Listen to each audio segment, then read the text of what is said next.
Yürütün Ayşe edenler için. Mehvan kahramanları vakteder. Hakamzan yana ovadan aydın yerine yetirdiler. Hem de yine kalanzan sağ ol. Zilene zan sağ ol. Hakkınızın hürmeti. Sağ ol.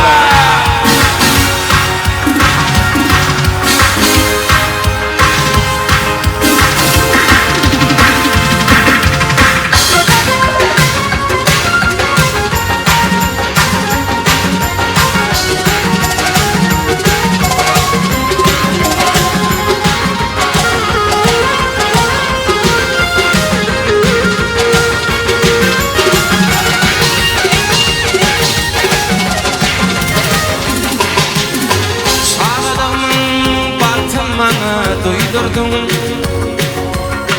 yeminimi hep dünyaya söydürdüm. Özüm giyme giydirdim. Arkamda belin dağım kalkınca, arkamda belin dağım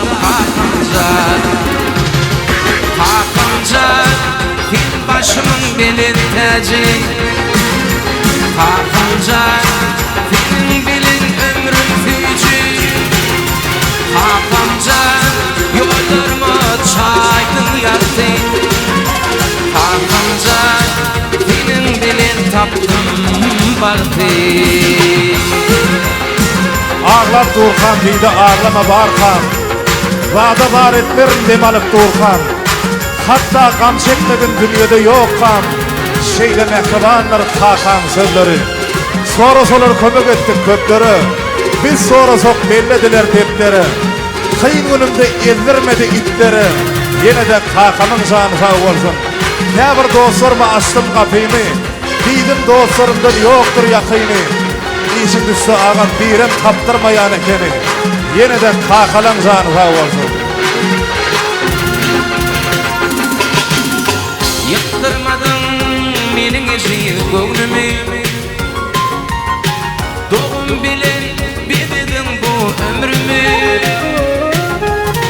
Ülke bilen doğursun ehli devrimi.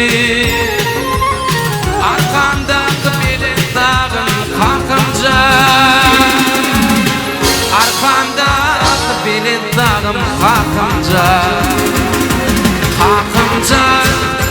başım belin tacı. Kalkınca senin bilin ömrüm fücü. Kalkınca yollarımı çaydın yaktı.